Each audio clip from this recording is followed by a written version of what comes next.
आज के इस एक्सप्लेनर में हम एक ऐसी केस स्टडी का विश्लेषण करने वाले हैं जो किसी के भी रोंगटे खड़े कर दे।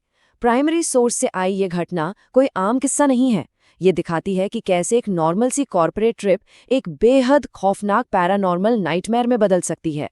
तो चलिए बिना किसी देरी के इस रहस्य की परतें खोलते हैं। आखिरकार तुम उसे लेकर आ ही गए। अब तुम इस दुनिया से जा रहे हो। जरा सोचिए, रात का वक्त हो, एक तेज रफ्तार कार हो और पिछली सीट से अचानक ये भयानक आवाज आए और इसके ठीक बाद एक जानलेवा टक्कर होते होते बचे।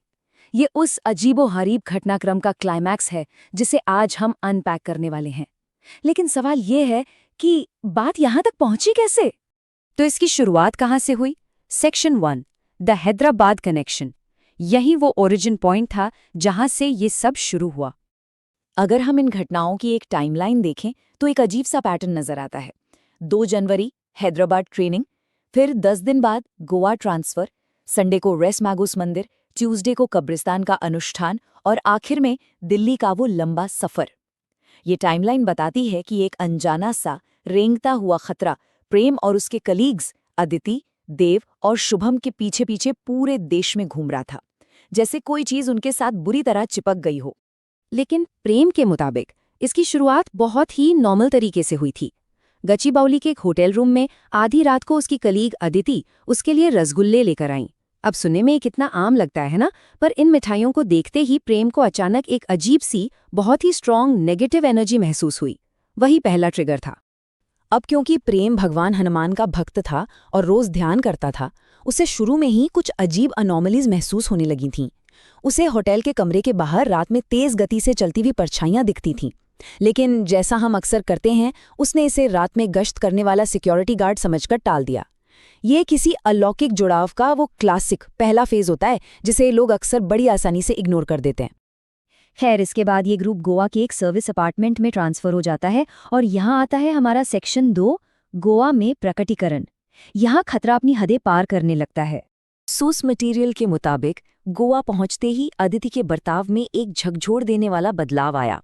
अदिति, जो अपनी पूरी जिंदगी एक सख्त शाकाहारी ब्राह्मण रही थी, उसे अचानक से नॉन वेजिटेरियन खाने की बहुत तेज लालसा होने लगी। ये साइकोलॉजिकल शिफ्ट इस बात का क्लियर सिग्नल था कि कोई बाहरी ताकत अब उसके दिमाग से खेल रही थी, उसे कंट्रोल कर रही थी।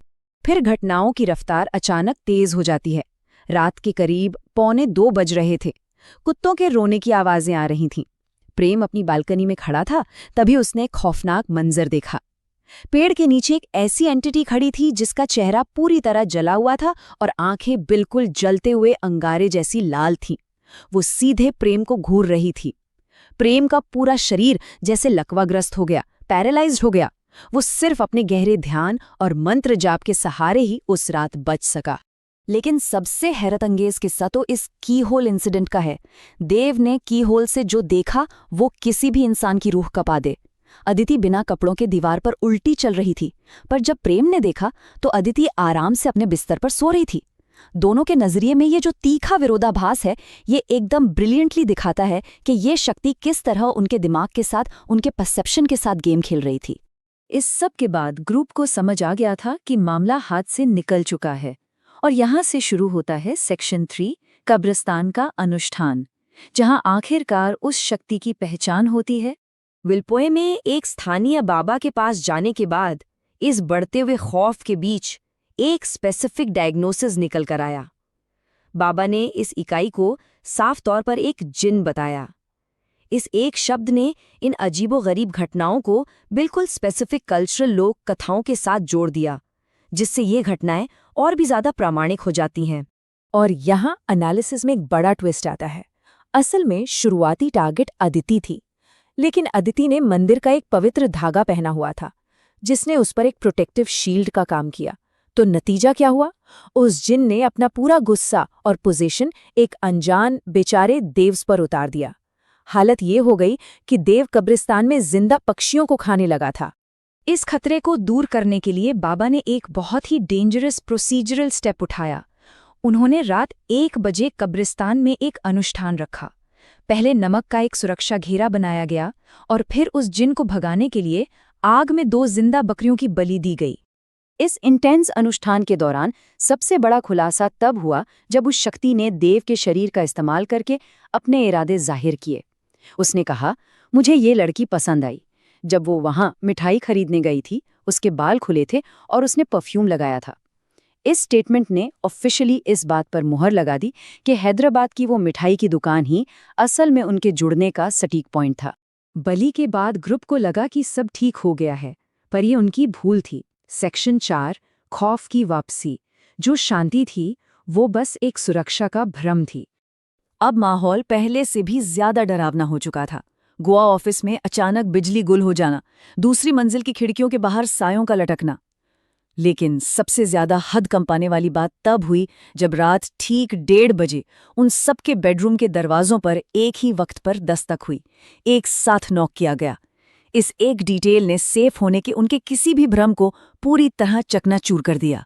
चीजें और भी ज्यादा डार्क हो जाती हैं जब अदिति, जो तेज बुखार से बुरी तरह बीमार पड़ गई थी, अचानक प्रेम के पहने हुए पवित्र ब्रेसलेट को देखकर पीछे हट जाती है और फिर एक बहुत ही भारी अजनबी सी आवाज में बोलती है, तुम्हारे कोई देवी देवता मेरा कुछ नहीं बिगाड़ सकते, मुझे छूने की हिम्मत मत करना।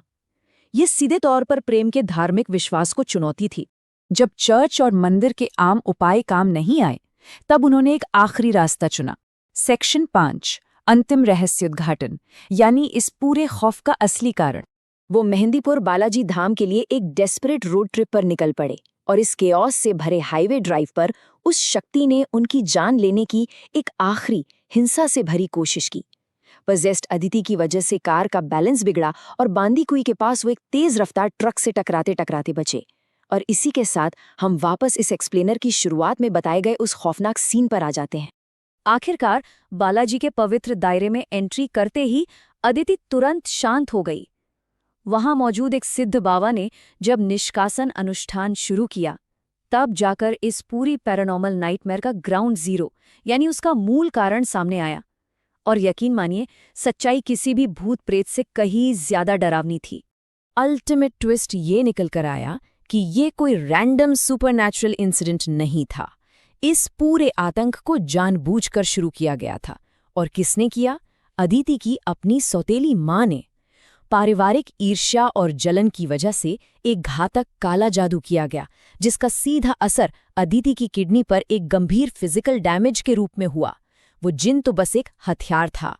ये केस स्टडी हमें एक बेहद असहज करने वाले विचार के साथ छोड़ जाती है।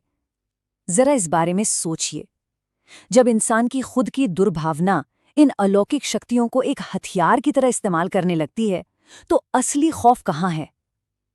क्या सबसे डरावने राक्षस वो अदृश्य साए हैं, या फिर वो इंसान जो अपनी जलन की खातिर उन सायों को बुलाने को तैयार रहते हैं? असली डर बाहर नहीं, शायद हमारे अपनों के बीच ही कहीं छिपा है।